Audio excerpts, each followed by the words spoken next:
Bonjour à tous, alors je vous retrouve aujourd'hui pour une nouvelle vidéo. Ça fait 2 semaines, dis donc. Lundi dernier, je n'ai pas pu faire de vidéo parce que j'étais en formation. Mais du coup, je me suis dit, c'est pas grave, vous en aurez plus aujourd'hui. Avant de commencer le C lundi, je vais juste faire un tout petit in my mailbox.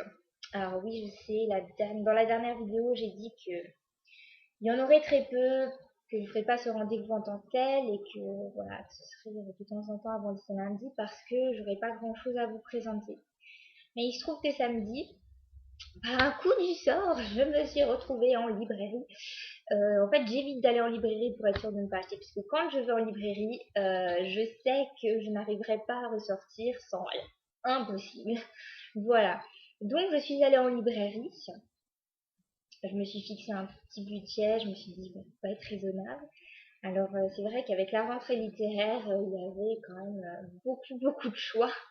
J'ai mis du temps à me décider. Et finalement, en fait, je n'ai pris aucun livre de la rentrée littéraire. Voilà.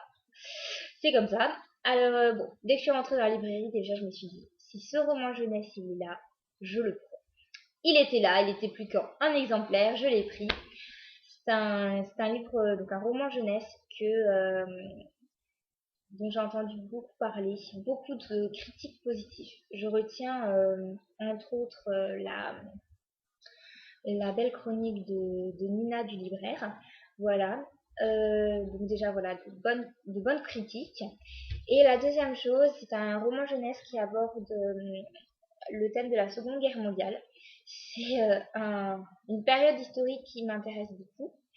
Voilà, j'ai fait mes 2 petites années d'histoire donc à la fac. C'était vraiment la période qui me passionnait le plus, si je peux dire comme ça. Et donc voilà, le livre me donnait très envie, surtout que ça parle d'un petit pays, la Lituanie, et c'est voilà, tous les pays d'Europe ont été touchés par la Deuxième Guerre mondiale, mais certains on sait un petit peu moins ce qui s'est passé. Enfin, en tout cas moi, la Lituanie, j'en ai pas beaucoup entendu parler dans le cadre de la Deuxième Guerre mondiale, donc je me suis dit voilà, un nouveau regard, hein, surtout que j'ai vu une vidéo de l'auteur qui, a priori, a l'air d'avoir fait beaucoup de recherches. Donc, même si ça reste un roman, je pense qu'on peut s'y fier quand même globalement. Voilà, donc je pense que la plupart ont deviné de quoi je parlais. Il s'agit bien sûr de Ce qu'ils n'ont pas pu nous prendre de Ruta Sepeti aux éditions Gallimard. Donc, c'est la collection Scripto. Et alors, par contre, ça doit être 2011 ou 2012. Je n'ai pas vérifié avant de faire la vidéo. Je suis désolée, ce n'est pas professionnel. Donc, dépôt légal 2012. Le premier dépôt légal en 2011. Donc, voilà, 2011-2012, c'est ça. Voilà. Pour le premier, je suis très contente de l'avoir et je pense qu'il sera lu très vite. Pour le deuxième livre, je me suis dit, bon, on va aller en adulte, on va aller en poche, histoire de... Donc, forcément, rentrée littéraire. Donc, j'ai fouillé parmi les poches. Et finalement, mon regard a été attiré par les livres de Jean Telet. C'est un auteur qui m'intéresse pas mal, qui me donne envie. Alors j'hésitais entre 2 romans. Charles IX, qui parle de ce roi Charles IX qui a régné très brièvement. Et voilà, c'est encore mon côté historienne qui parle, qui ressort. Non, mais ce roman avait l'air sympa. Et le deuxième, c'était Le magasin des suicides. Et finalement, c'est pour le deuxième que mon cœur a penché. Donc voilà, Le magasin des suicides de Jean Telet aux éditions Poche. Enfin, Pocket, plus exactement. Non, pardon, c'est Pocket. Voilà. Ce livre a l'air vraiment sympa. Ça a l'air d'être de l'humour noir, de l'ironie. Enfin, moi, je trouve ça génial. Un magasin qui offre qui vend plutôt le petit kit du parfait suicideur, si je peux dire. Alors, je trouve ça génial. Le thème, génial. Pareil, il sera lu très vite. Il est tout petit en plus. Donc, j'espère qu'il répondra à mes attentes. Voilà. Donc voilà pour mes 2 petites acquisitions. C'est pas grand chose, hein, mais voilà, je voulais quand même vous les présenter parce que je suis très contente. Et je passe tout de suite au C'est lundi que lisez-vous. C'est pour ça que vous me regardez finalement. Et c'est pour ça que je suis là. Alors, il y a 2 semaines, forcément, puisque je n'ai pas fait de vidéo la semaine dernière, j'ai lu La quête des Willan, d'un monde à l'autre, aux éditions Rajo, donc c'est Pierre Bottero, ce roman date de 2003. Comme je le disais la semaine dernière, c'est un roman que j'avais déjà lu, c'était un gros coup de cœur à l'époque, et j'avais envie de le relire. C'est toujours un coup de cœur. C'est toujours un coup de cœur. Alors voilà, toute petite histoire, parce que je pense que quand même c'est une série qui est ultra connue. Donc c'est l'histoire de Camille qui va se retrouver sans le faire exprès dans un monde parallèle si on veut, avec son ami Salim, et elle va se rendre compte qu'en fait elle vient de ce monde-là. Et donc le premier tome c'est vraiment pour Camille Salim autant que pour le lecteur une façon de découvrir ce nouveau monde. Voilà. Donc j'ai vraiment adoré et je ne vais pas en dire plus parce que la chronique est déjà sur le blog. Donc je vous invite à aller lire mon avis. Je crois que c'est encore le mieux. Voilà. Ma deuxième lecture passée, donc celle de la semaine dernière, hein, sans surprise, j'étais tellement dedans que hop, j'ai enchaîné directement avec le tome 2. Donc l'Académie Villan, Les Frontières de Glace, toujours aux éditions Rajo. Celui-là date de 2004, il me semble, 2003-2004 aussi, ils ont été publiés à peu près en même temps. Bah, c'est toujours aussi bien, j'ai même presque préféré parce que cette fois-ci, on rentre vraiment dans l'aventure, dans la quête. Le premier tome est quand même un tome introductif, il faut qu'on comprenne où on est. Tout comme Camille d'ailleurs, qui découvre ce monde, même si elle y a vécu toute petite, elle s'en rappelle plus. Dans ce tome 2, on se lance vraiment dans l'aventure, donc on ne s'ennuie pas une seule seconde, il y a c'est tout un voyage déjà pour arriver à leur but, je ne vais pas vous dire lequel pour que vous ayez la surprise, donc voilà, plein d'embûches, des personnages vraiment très attachants, et je pense que ce que je vais vraiment appuyer dans ma chronique pour ce roman-là, qui va bientôt être écrite d'ailleurs, c'est concernant l'héroïne et Willan. Alors là, franchement, je suis fan de ce genre d'héroïne. C'est une jeune fille qui a 13-14 ans, qui n'est pas naïve, qui n'est pas neuneu, qui est pas non plus hyper mature, c'est-à-dire elle est de son âge.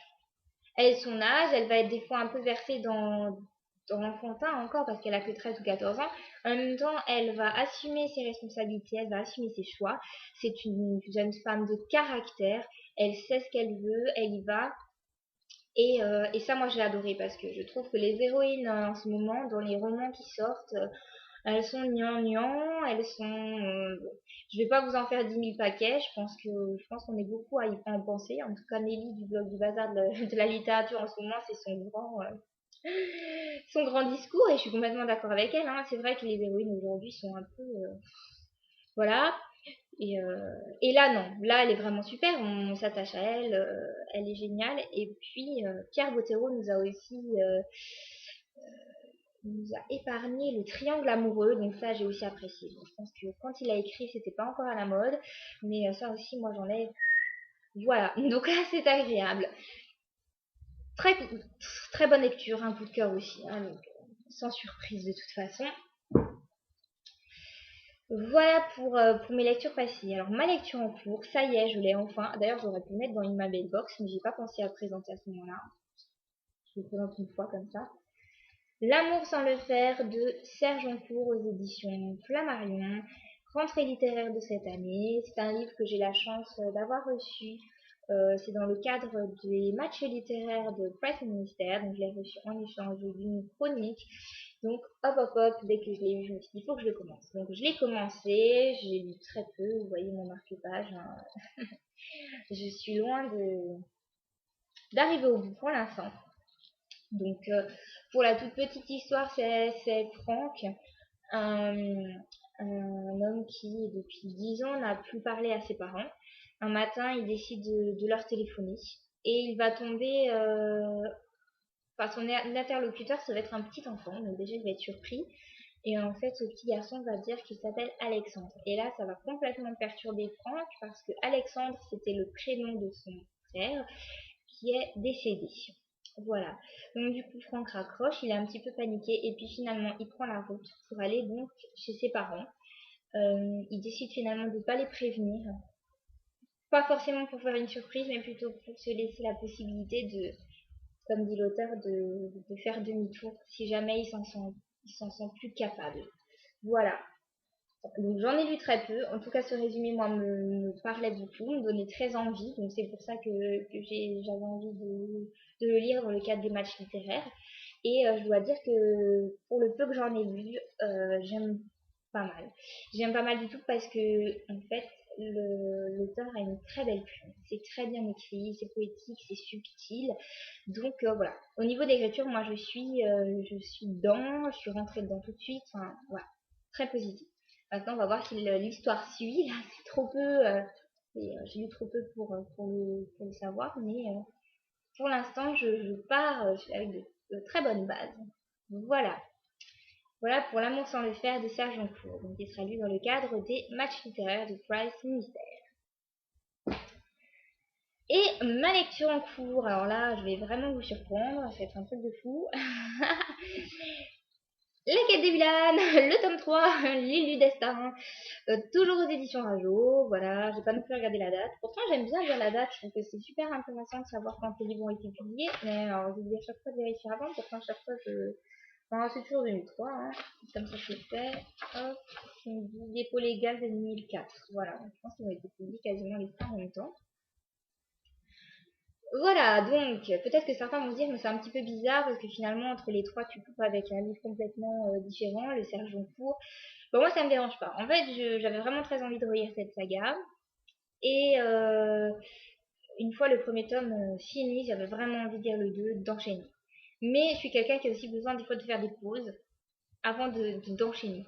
Donc en fait, je suis très contente que le Sergent Court soit arrivé. Ça me fait une pause dans la série, ça me fait lire autre chose, ça va me faire du bien. Et je pense que je reviendrai avec plaisir sur le tome 3 quand j'aurai fini L'amour sans le fer. Voilà.